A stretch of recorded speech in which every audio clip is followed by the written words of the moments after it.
there is no greater tactic than hit it really hard! Oh yes. Hello, my fellow hunters, or more specifically in this case, wielders of Greater Sodicus Maximus Mostus, as today, well, I give you a much more realized, incredible and fantastic version of a certain build that has always tickled my pickle. I mean, I guess it would work really well on Devil Joe too, now that I think about it, but no.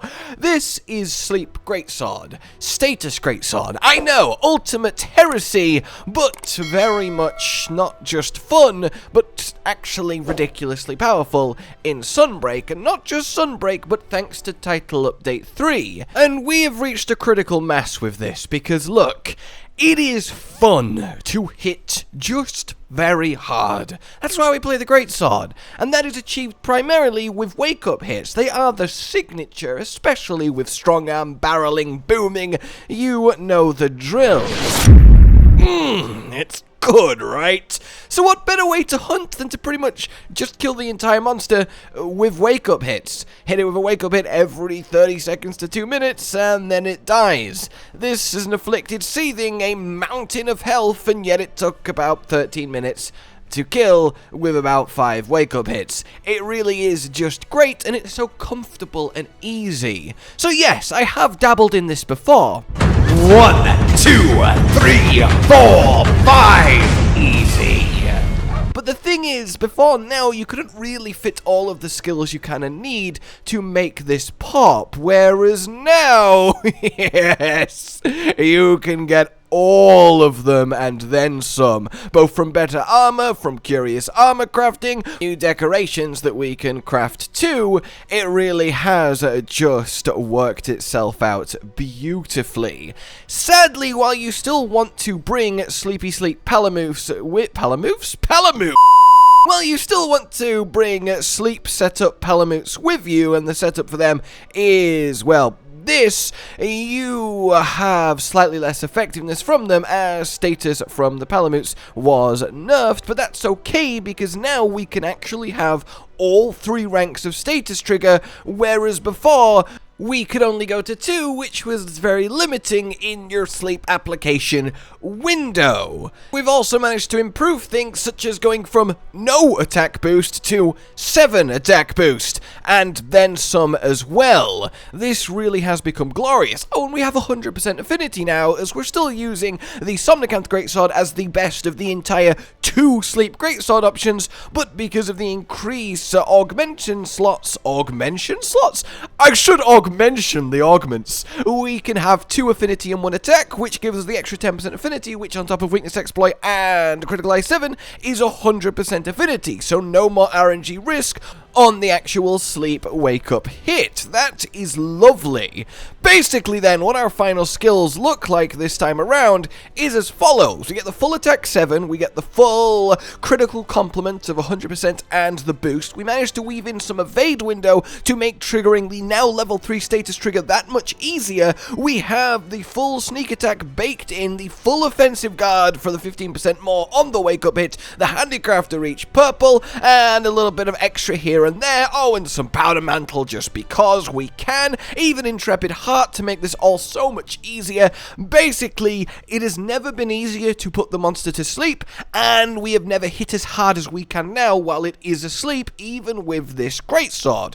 The general play then is run up to the monster and dodge an attack. Rolling its roar at the start, of course, is the easiest, and then we want to be surge slashing. This build does require a certain scroll setup. On your red scroll, you want to have the surge slash combo, and then the rest of it, whatever your preference is. And on the other scroll, on blue, for me, you want to have, of course, strong arm and the charge combo for the wake up hit itself. Power sheath 2, which you want to remember to actually use for an extra 10% damage before the wake up hit. But basically, walk up to the monster, dodge something, get status trigger going now for 12 seconds, do the spam circle vortex slice as that applies bonus status, and since every hit is guaranteed status now, it is a monstrous amount of status. The third hit of this also gives you hyper armor, which is really useful too. The monster falls asleep, we swap to the other scroll, we sharpen back up to purple, we put power sheath on, and we plop down the bomb, and we go to the back of the monster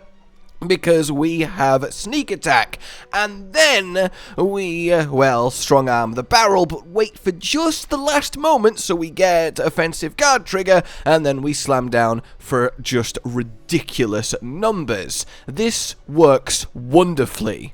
So, of course then, let's actually go over the more nitty-gritty of what we're wearing and how this comes together.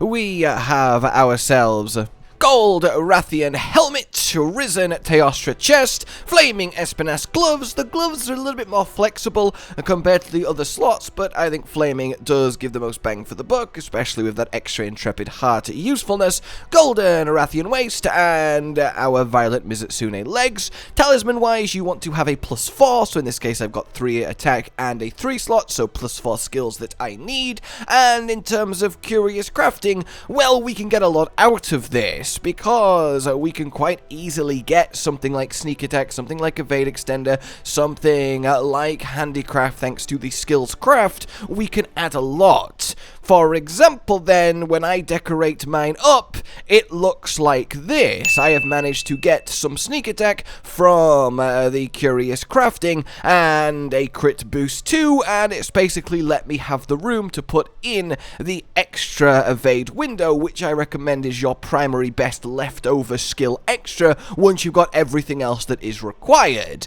The requirement being 100% affinity, attack 7, handicraft 3, offensive guard 3, sneak attack 3. Then we can look to something like sleep attack if you truly get lucky and have all the space in the world, but it's really not needed thanks to status trigger. That then leaves us with the maths, which is of course the delicious center of this ooey gooey high damage sandwich.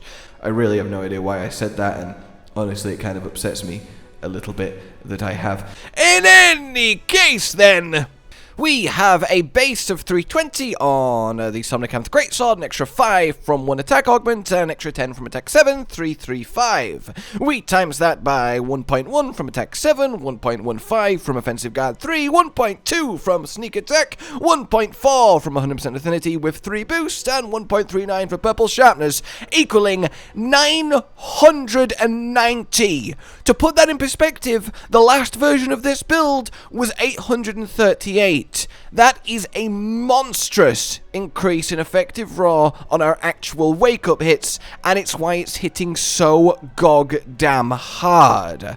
One little point to note, though, of course, is do check the monster that you're going to hunt before, well, going to hunt it. Something like Basil, his tail takes more damage than his head, so already that would be a better place to hit him, but because of sneak attack, it's definitely better. But make sure that the tail or back or rear leg hit zone plus the extra 20% damage from sneak attack is greater than the squishy head, otherwise it's still a damage loss to hit from the back, and in that instance replace your sneak attack with something like agitator, etc. to still get more bang for your buck.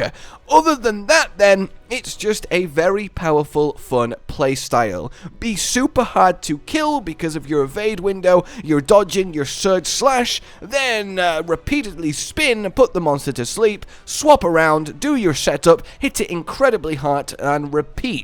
It's this cycle of destruction that is just so immensely awesome to dance with. It really, really is, and I shudder to think how good this can actually get as we go through the title updates. For now then, like if you enjoyed this, subscribe to the bell for more, consider supporting the future of the channel on Patreon down below, and until we meet again, a goodbye. Josh, Cotton, and Hollow with the videos, dropping the humor like a hammer on your tippy toes, bringing entertainment on a daily arrangement to take our insanity and turn it into entertainment. Yes, I said entertainment twice, to reiterate that it is nice to look into your faces on a mostly daily basis when you let us in your homes to make the whole world a stage. Goodbye.